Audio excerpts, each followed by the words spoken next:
हाम्रो आजको टपिक रहेको छ इमेज ट्रान्सफर्मेसन। डिजिटल इमेज प्रोसेसिङमा चाहिँ हामीले डिस्कस गरिराखेका छौँ। प्री प्रोसेसिङ इमेज इन्हान्समेन्टको कुराहरू हामीले प्रिभियस भिडियोजहरूमा गरिसक्यौँ। आज हामीले इमेज ट्रान्सफर्मेसनको बारेमा डिस्कस गर्नेछौँ। इमेज ट्रान्सफर्मेसनलाई सजिलरी बुझ्दाखेरि चाहिँ यसमा के हुन्छ भन्दाखेरि इमेजलाई चाहिँ ट्रान्सफर्म गर्ने हो, एउटा फर्ममा भएको इमेजलाई अर्को फर्ममा चाहिँ कन्भर्ट गर्ने हो। जस्तो कि यो कुनै इमेज चाहिँ स्टडी गर्न चाहिँ गाह्रो भइराखेको हुन्छ। अब बिल्डिङ एरिया नै छ, residential for example residential area नै छ, त्यसमा चाहिँ सानो सानो सानो सानो बिल्डिङ देखायो भनेदेखि चाहिँ एकदम तिर्मिर हुने खालको, हाम्रो आँखालाई चाहिँ इज नहुने खालको इमेजहरू हुन सक्ने भयो थियो। तर रेसिडेन्सियल एरियालाई चाहिँ एउटै सिङ्गल ब्लकले चाहिँ हामीले डिनोट गर्थ्यौँ र अरूहरू चाहिँ जुन फिचर थियो त्यसलाई चाहिँ हामीले इन्हान्स गऱ्यौँ, अरूहरू फिचरलाई पनि त्यसमा देखाउन सक्यौँ भनेदेखि चाहिँ त्यस्तो गरेर इमेज सब्ट्र्याक्सन गरेर त्यस्तोहरू गरेर चाहिँ गऱ्यौँ भनेदेखि त्यसलाई चाहिँ इमेज ट्रान्सफर्मेसन भनिन्छ। फर्दर मोर डिटेलली चाहिँ अब हामी स्टडी गर्छौँ। एउटा सानो इक्जाम्पल मात्र दिएँ मैले। ल, image transformation. Image transformations typically involve the manipulation of multiple band of data, whether from a single multispectral image or from two or more images of the same area acquired at different time. के गर्ने भन्दाखेरि multiple band of डेटालाई चाहिँ हामीले के गर्छौँ यसमा भन्दाखेरि manipulation गर्छौँ। मल्टिपल ब्यान्डलाई चाहिँ म्यानुपुलेट गर्छौँ। एउटै मल्टिस्पेक्ट्रल इमेज हुन पनि सक्यो अथवा डिफ्रेन्ट टाइममा डिफ्रेन्ट तरिकाले क्याप्चर गरेको इमेजहरू तर एउटै एरियाको हुनु पर्यो है। Either way image transformation generate new images from two or more source of highlight particular feature or properties of interest better than the original images.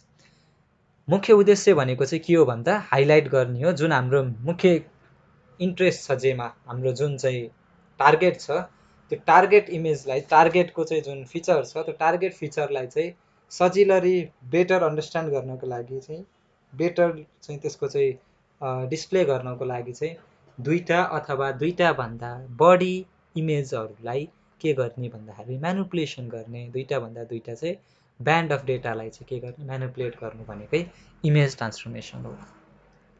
त्यो दुईटालाई चाहिँ म्यानुपुलेट गरेर चाहिँ हामीले एउटा नयाँ इमेज चाहिँ के गर्छौँ फर्म गर्छौँ।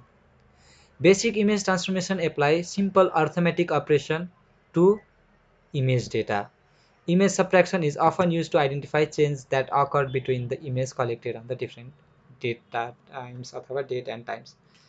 इमेज ट्रान्सफर्मेसनले हामीलाई अर्को कुरा के पनि सजिलो हुन्छ भन्दा कम्पेरिजन गर्न चाहिँ एकदम सजिलो चाहिँ इमेज ट्रान्सफर्मेसनले गराउँछ। जस्तो कि 10 वर्ष अगाडि पोखरामा कति घर थियो र 10 वर्षपछि अहिले पोखरामा कति घर थपिए भन्ने कुराको चाहिँ हामीले चाहिँ अब ट्रान्सफर्मेसन हेर्नु पर्यो भनेदेखि चाहिँ के कति चाहिँ चेन्ज भयो भने हेर्नु पर्यो भने के गर्न सक्यौँ भन्दा 10 वर्ष अगाडिको पोखराको चाहिँ म्याप एउटा डाउनलोड गर्न सक्यौँ। त्यसपछि अहिलेको चाहिँ टाइमको चाहिँ पोखराको म्याप चाहिँ हामीले डाउनलोड गर्न सक्यौँ र म्याप डाउनलोड गर्दाखेरि चाहिँ त्यसको अब अहिलेको र पहिलाकोलाई चाहिँ हामीले सब्ट्र्याक्ट गरिदियौँ भनेदेखि के हुने भयो, पहिलाको र अहिलेको घटाइदिएपछि बिचको जुन थियो चेन्ज भएको त्यो चेन्ज चाहिँ देखिने भयो हो, जुन ट्रान्सफर्म भएको थियो, जुन चेन्जहरू भएको थियो त्योहरू चाहिँ देखिने भयो। Basic image transformation applies simple arithmetic operation to the image. Image subtraction is often to identify changes that occurred between images collected on different dates. Typically, two images which have been geometrically registered are used with the pixel value in one image being subtracted from the pixel value in another image. Scaling the resultant image by adding a constant to the output value will result a suitable difference image. Change हेर्नको लागि यो दुईटा चाहिँ इमेजमा चाहिँ के कति change आयो भनेर हामीले चाहिँ स्टडी गर्नु पर्यो भनेदेखि चाहिँ यो इमेजलाई यो इमेजमा सब्ट्र्याक्ट गरिदियौँ भनेदेखि के हुने भयो, चेन्ज आएको यो इमेजको यो ब्लक चाहिँ हामीले देख्न सक्ने भयौँ। सब्ट्र्याक्ट गर्नु भनेको चाहिँ त्यसको चाहिँ पिक्सल भ्यालुहरूलाई चाहिँ के गर्ने हो, घटाउने हो। यो इमेजको चाहिँ लेफ्ट ह्यान्ड साइडको इमेजको पिक्सल भ्यालुलाई राइट ह्यान्ड साइडको पिक्सल भ्यालुसँग चाहिँ घटाइदियो भने एउटा चाहिँ के आयो, नयाँ पिक्सल भ्यालु आयो। त्यसले चाहिँ यो इमेज चाहिँ फर्म गर्छ, जुन चाहिँ के हुन्छ डिफ्रेन्ट इमेज हुन्छ।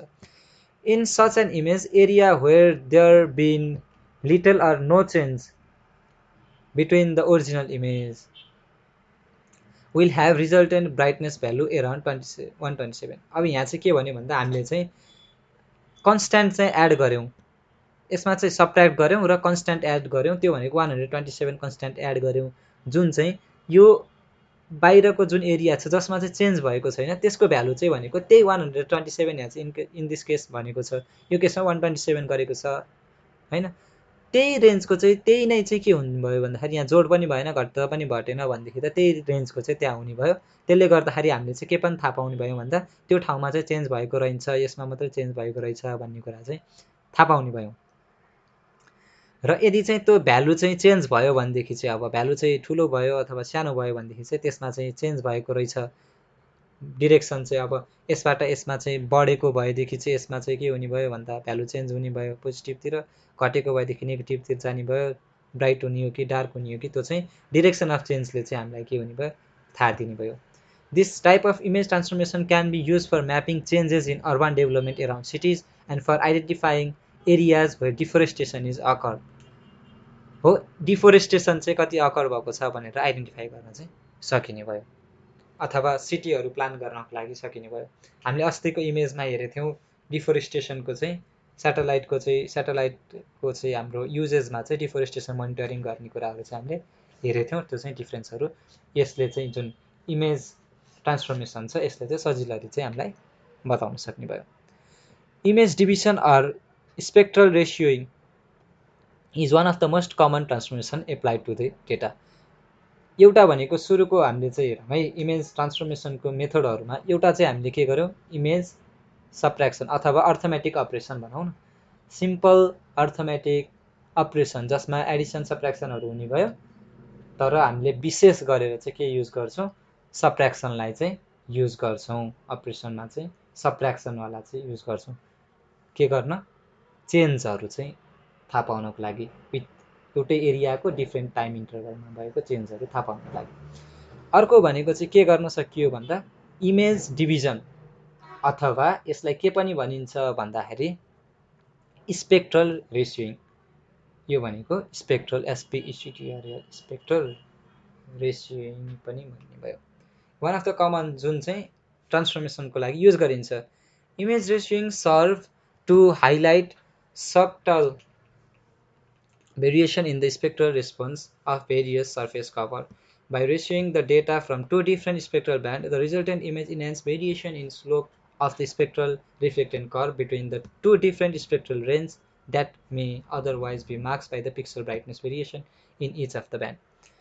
के गरिन्छ यसमा भन्दाखेरि चाहिँ जुन चाहिँ अलिकति चाहिँ सबटल भेरिएसनको छ त्यस्तोको लागि चाहिँ स्पेक्ट्रल रेस्पोन्सहरूको आधारमा चाहिँ भेरियस सर्फेसहरू कभर गरिन्छ। के गरेर भन्दाखेरि दुईटा डिफ्रेन्ट स्पेक्ट्रल ब्यान्डहरू लिइन्छ र त्यो सर्टेन एरियाको चाहिँ के गरिन्छ भन्दाखेरि इमेजलाई चाहिँ के गरिन्छ भन्दाखेरि त्यो युज गरेर चाहिँ त्यसको रिजल्टेन्ट इमेज इन्हान्स गरिन्छ के, अनि स्लोप चाहिँ के गरिन्छ भन्दाखेरि त्यो स्पेक्ट्रल रिफरेन्स कर्भ्सको चाहिँ स्लोपको आधारले चाहिँ त्यसको स्लोपहरू निकालिन्छ र त्यसको आधारमा चाहिँ के कस्तो छ भनेर चाहिँ त्यो चाहिँ ट्रान्सफर्मेसनहरू गरिन्छ। जुन कुरा चाहिँ स्पेक्ट्रल रेसियो नगर्दाखेरि, जुन चाहिँ स्पेक्ट्रल ब्यान्डहरूको आधारमा नगर्दाखेरि चाहिँ हामीले चाहिँ अब सबट्र्याक्सन नै गर्न खोज्यौँ भनेदेखि चाहिँ त्यो चाहिँ पिक्सल ब्राइटनेस भ्यालुको कारणले अथवा अरू कुराले चाहिँ मार्क्स्ड भएको हुन्छ। मार्क्स भनेको चाहिँ छेकिएको हुन्छ, त्यो चाहिँ नदेखिने खालको हुन्छ।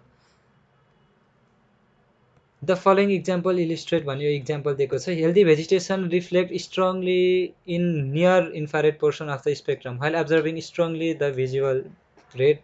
Other surface types such as soil and water show near equal reflectance in both near infrared and red portion. Thus, a ratio image of Landsat divides band 5 would result in ratio much greater than 1 for vegetation and ratio around 1 for soil and water. यो इमेजमा चाहिँ soil र वाटरको पनि र भेजिटेसनको पनि के भएको छ, यहाँ चाहिँ दुईटै कुराहरू चाहिँ देखिएको छ। तर यदि हामीले चाहिँ सबट्र्याक्सन अथवा अरू इन्हान्स गर्न खोजेको भएदेखि चाहिँ हामीले देखिन्थेन भन्ने कुराहरू चाहिँ त्यसले भन्न खोजेको छ। यसमा चाहिँ दुईटा स्पेक्ट्रल ब्यान्डहरू युज गरिदिएपछि चाहिँ के भयो, सोइलको लागि छुट्टै अर्को लागि छुट्टै हुने भयो। स्लोपले चाहिँ हामीलाई के हुने भयो छुट्याउन सजिलो हुने भयो डिफ्रेन्ट गरेपछि चाहिँ thus discrimination of vegetation from other surface cover type is significantly enhanced. Also we may be better able to identify area of unhealthy or stress vegetation which shows low near infrared reflectance as ratio will be lower than the healthy green vegetation. Different चाहिँ के गर्थ्यो spectrum चाहिँ भन्नाले अब different band भनौँ अथवा spectral ब्यान्डहरू चाहिँ के गर्ने भन्दाखेरि त्यसको चाहिँ स्लोपहरूलाई चाहिँ हेऱ्यो भनेदेखि चाहिँ यसलाई चाहिँ हामीले इमेज डिभिजन अथवा स्पेक्ट्रल रेसियो पनि भन्ने रहेछौँ. Another benefit of spectral ratioing is that because we are looking at relative value, ratio मा हेरेका छौँ instead of absolute brightness value, variation in scene illumination as a result of topographic effect are reduced. Topographic effect को कारणले चाहिँ variation जुन देखिन्छ त्यो पनि reduce हुन्छ किन भन्दा डिफ्रेन्ट ब्यान्डको चाहिँ हामीले हेरेको भएर त्यो चाहिँ रिड्युस भएको हुन्छ.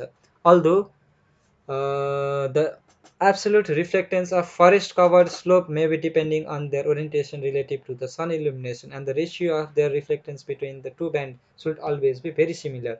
More complex ratio involves the sum of and difference between spectral band for various sensors have been developed for monitoring vegetation condition. One of the widely used image transformation is NVDI, Normalized Difference Vegetation Index.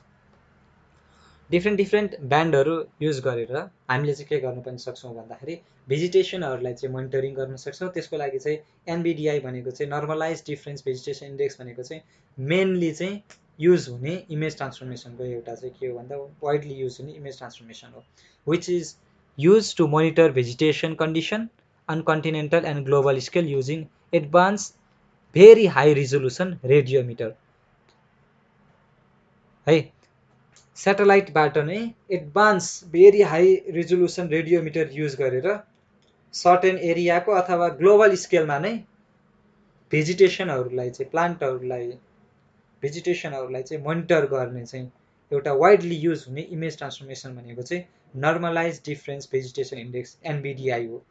यसले चाहिँ के भयो भन्दाखेरि हामीलाई चाहिँ plant मात्रै नभएर plant कस्तो कन्डिसनमा छ भन्ने कुरा समेत दिने भएको डिफ्रेन्ट स्पेक्ट्रल ब्यान्डहरूले गर्दा डिफ्रेन्ट कलरहरू पनि देखिने भयो. त्यो कारणले चाहिँ डिफ्रेन्ट त्यो चाहिँ फिचरहरू चाहिँ एकैचोटि चाहिँ त्यसले हामीलाई चाहिँ के गर्ने भयो दिने भयो. अर्को भनेको different band of multispectral data are often highly corrected and thus contain similar information. For example Landsat MS band 4 and 5 चाहिँ green and red respectively typically have similar visual appearance since reflectance for the same surface cover type of almost equal.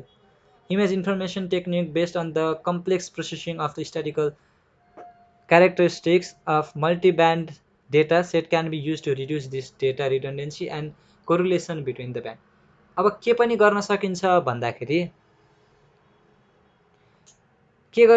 भन्दाखेरि different band of मल्टिस्पेक्ट्रल band चाहिँ use गर्दाखेरि चाहिँ similar खालको इन्फर्मेसनहरू आउँछ. जस्तो similar खालको information आउने ठाउँबाट चाहिँ हाम्रो यो डेटाहरू के हुन्छ धेरै डेटाहरू लिँदाखेरि स्टोरेज पनि धेरै चाहिएको हुन्छ अनि धेरै स्टोरेज चाहिँ दिन चाहिँ हामीलाई चाहिँ के हुन्छ गाह्रो पनि हुन्छ हैन किन भन्दा कस्टली हुन्छ स्टोरेज. त्यो भएर चाहिँ एउटै खालको आउँछ भनेदेखि चाहिँ हामीले चाहिँ त्यसलाई के गर्न सक्छौँ एउटै टाइपको छ भनेदेखि चाहिँ त्यसलाई चाहिँ के गर्न सक्यो भन्दाखेरि सबैबाट यो हेर्नु 1 देखि 7 सम्म के हो सबैबाट चाहिँ हामीले चाहिँ के गर्यो तीनटा यो चाहिँ 90% TM17 थियो भने हामीले सरी 100% TM थियो भनेदेखि चाहिँ हामीले चाहिँ 90% PC लगायौँ. PC भनेको चाहिँ प्रिन्सिपल कम्पोनेन्ट एनालाइसिस गरेर चाहिँ यसमा चाहिँ के भयो भन्दाखेरि रिडन्डेन्सी कम भयो. थोरै कुरा मात्रै यसले स्टोर गरेदेखि हुने भयो. तर उत्तिकै चाहिँ डेटाहरू चाहिँ के भयो हामीले यहाँबाट हेर्न सक्ने भयो. इक्वल लगभग इक्वल डेटा चाहिँ हेर्न सक्ने भयो तर थोरै स्टोरेजमा नै हेर्न सक्ने भयो. त्यो कुराहरू पनि के भयो ट्रान्सफर्मेसनले गर्दाखेरि चाहिँ पोसिबल भयो सजिलो भयो. One such transformation is called principal component analysis. The objective of this transformation is to reduce the dimensionality, the number of band in the data, and compress as much of information in original band into fewer band. The new band that result from this statistical procedure are called component. कम्पोनेन्टहरू different कम्पोनेन्टहरू बनाउने भयो. सकेसम्म चाहिँ धेरै data चाहिँ थोरै कुरामा चाहिँ धेरै डेटाहरू राखेर चाहिँ This process attempt to maximize the amount of information from the original data into least number of new components. जति सक्यो त्यति धेरै डेटाहरू जति सक्यो त्यति थोरै केमा कम्पोनेन्टहरूमा थोरै कम्पोनेन्ट भयो भने के हुन्छ थोरै के हुन्छ एरिया चाहिँ लिन्छ त्यसले थोरै चाहिँ त्यसको चाहिँ स्टोरेज हुन्छ as an example the use of principal component analysis a seven band thematic mapper TM भनेको thematic mapper data set may be transform such that the first three principal component contain over 90% of the information in the original segment. यसमा भएको 100% जुन data थियो 7वटा चाहिँ जुन ब्यान्डमा थियो 7वटा कम्पोनेन्टहरुमा भएको कुरा थियो त्यसलाई चाहिँ के गरे तीनटामा चाहिँ हामीले चाहिँ कम्प्रेस गरेर चाहिँ त्यसलाई चाहिँ तीनटामा चाहिँ त्यसलाई चाहिँ राखेर चाहिँ लगभग उत्तिकै डेटा चाहिँ हामीले चाहिँ पाउन सक्यौं भन्ने कुरा चाहिँ यहाँ बनेको छ interpretation and analysis of these three band of data combining them either visually or digitally is simpler and more effective than trying to use all the original 7 band सातवटै यसलाई चाहिँ स्टडी गरेर एनालाइसिस गर्न भन्दा तीनटालाई चाहिँ गर्न सजिलो हुन्छ छिटो हुन्छ भनेर चाहिँ त्यो गरेको पनि हो छिटो हुन पनि हुन्छ 7 पान्न पढ्न भन्दा 3 पान्न पढ्न हामीलाई छिटो हुन्छ त्यस्तै नै हो हैन Principal component analysis and other complex transformation can be used either to enhance technique or to improve visual interpretation or to reduce number of band to be used as input to digital classification procedure discussed in the next session. अब next सेसनमा चाहिँ हामीले चाहिँ के गर्छौं digital क्लासिफिकेसनलाई हेर्छौं sir र यसको चाहिँ एउटा समरी जस्तो भनिदिन्छु इमेज ट्रान्सफर्मेसन भनेको चाहिँ के भन्दाखेरि हामीले सुरुमै भनेका छौं इमेजलाई चाहिँ जति सक्यो सजिलो तरिकाले चाहिँ हामीले चाहिँ के गर्ने हेर्न सक्ने त्यसमा चाहिँ के गर्छौं हामीले भन्दा मल्टी ब्यान्डहरुलाई चाहिँ मल्टिपल ब्यान्डहरुलाई चाहिँ के गर्छौं डेटाहरुलाई चाहिँ एउटै इमेजको होस् अथवा डिफरेन्ट इमेजको मल्टिपल ब्यान्डहरुलाई चाहिँ के गर्छौं त्यसलाई चाहिँ डिफरेन्ट अपरेसनहरु लगाएर नयाँ इमेजहरु चाहिँ फर्म गर्ने गर्छौं विशेष गरी यसको युज भनेको केमा हुन्छ भन्दाखेरि मोनिटरिङको लागि युज हुन्छ र सँगसँगै कम्पेरिजन गर्नको लागि विशेषली युज हुन्छ इमेज सब्ट्र्याक्सन भन्ने एउटा मेथड छ अर्को त्यो इमेज सब्ट्र्याक्सन अथवा अर्थमेटिक अपरेसन भन्ने एउटा मेथड छ अर्को भनेको स्पेक्ट्रल रेशियोइङ अथवा इमेज डिभिजन भन्ने चाहिँ मेथडहरु छ त्यसमा चाहिँ अर्थमेटिक अपरेसनमा सब्ट्र्याक्सनलाई युज गरिन्छ के गर्ने भन्दाखेरि चेन्जहरु हेर्नको लागि चाहिँ पहिलाकोलाई चाहिँ अहिलेकोबाट पहिलाकोलाई चाहिँ इमेजलाई चाहिँ सर्टेन एरियाकोलाई घटाइदिने इमेजको जुन पिक्सल भ्यालुलाई घटाइदिएपछि त्यसमा चाहिँ के आउँछ चेन्ज भएको पिक्सल भ्यालु चाहिँ हामीले चाहिँ रिड गर्न सक्छौं त्यसले चाहिँ नयाँ इमेज फर्म गर्छ डिफोरेस्टेसनहरु अर्बन डेभलपमेन्टहरु त्यसको लागि सकियो अर्को भनेको चाहिँ स्पेक्ट्रल रेशियोइङ हुन्छ यसमा चाहिँ के गरिन्छ भन्दाखेरि मल्टिपल ब्यान्डहरुलाई चाहिँ हामीले के गर्न सकिन्छ भन्दाखेरि एकचोटी चाहिँ हामीले के गर्ने अब्जर्भ गर्न सकिने त्यसलाई चाहिँ के गर्ने ट्रान्सफर्म गर्ने भनेको अर्थमेटिकमा चाहिँ हाम्रो चाहिँ के हुन्थ्यो भन्दाखेरि ब्राइटनेसको कुराले चाहिँ मात्रै हुन्थ्यो भने यसमा चाहिँ हामीले के गर्छौं भन्दा डिफरेन्ट ब्यान्डहरु डिफरेन्ट स्पेक्ट्रल ब्यान्डहरु सँगसँगै त्यो ब्यान्डहरु जुन हाम्रो स्याटेलाइटमा ब्यान्ड भनेर हेरेका थियौं त्यो ब्यान्डहरु डिफरेन्ट ब्यान्डहरु चाहिँ युज गरेर इन्फ्रारेडको डेटा सँगसँगै चाहिँ अरु भिजिबल रेन्जको त्योहरु नियर इन्फ्रारेडको त्योहरु चाहिँ डिफरेन्ट ब्यान्डहरु युज गरेर एकैचोटी धेरै कुराहरु चाहिँ एकैचोटी हामीले चाहिँ के गर्न सक्छौं हेर्न सक्छौं एकचोटी चाहिँ त्यसलाई चाहिँ के गर्न सक्छौं ट्रान्सफर्म गर्न सक्छौं त्यो गरियो भनेदेखि चाहिँ के भयो भन्दाखेरि यहाँ यही फिगरमा हामीले एक्सप्लेन गरेको थियौं हैन भेजिटेसन सँगसँगै सोइलको वाटरको मोइस्चरको कुराहरु पनि हामीले एकैचोटी थाहा पाउन सक्यौं र अर्को टपिक हामीले चाहिँ यहाँ के हेरेको थियौं भन्दाखेरि यसको चाहिँ वाइडली युज हुने भनेको एनबीडीआई हो एनबीडीआई भनेको चाहिँ नर्मलाइज डिफरेन्स भेजिटेसन इन्डेक्स हो जुन चाहिँ मोनिटर गर्नलाई चाहिँ युज हुन्छ ग्लोबल्ली अथवा सर्टेन एरियाको मात्रै के युज गरेर भन्दा advance very high resolution radiometer use गरेर जुन चाहिँ स्याटेलाइटहरुमा हुन्छ र अर्को चाहिँ हामीले के हेरेको थियौं भन्दाखेरि मल्टिस्पेक्ट्रल ब्यान्डहरुलाई चाहिँ हामीले के गर्छौं भन्दा प्रिन्सिपल कम्पोनेन्ट एनालाइसिस त्यो भनेको चाहिँ के भन्दा डिफरेन्टलाई चाहिँ जुन एउटै खालको इमेज दिने इमेज अथवा चाहिँ एउटै खालको डेटा दिने अथवा चाहिँ थेमेटिक म्यापहरु जुन हुन्छ तिनलाई चाहिँ सकेसम्म चाहिँ कम्प्रेस गरेर यो सर्टेन चाहिँ एकदमै थोरै खालको प्रिन्सिपल कम्पोनेन्टहरुमा चाहिँ यसमा चाहिँ हामीले 7वटा यसलाई चाहिँ कम्प्रेस गरेर तीनटामा गरिथ्यौं त्यसले गर्दाखेरि चाहिँ इमेजलाई रिड गर्न सजिलो हुन्छ हो छिटो हुन्छ सजिलो हुन्छ र स्टोरेज पनि थोरै भएदेखि हुन्छ भन्ने कुरा भिजुअल इन्टरप्रिटेसन चाहिँ सजिलो हुन्छ र नम्बर अफ ब्यान्ड चाहिँ थोरै युज गरे पनि भयो र सजिलो हुन्छ भन्ने कुरा चाहिँ हामीले आजको टपिकमा डिस्कस गऱ्यौँ। Thanks for watching. नेक्स्ट भिडियोमा हामी इमेज क्लासिफिकेसनलाई चाहिँ डिस्कस गर्छौँ। लाइक गर्नुहोस्, कमेन्ट गर्नुहोस्, भिडियो सेयर गर्नुहोस्। Thank you, by by.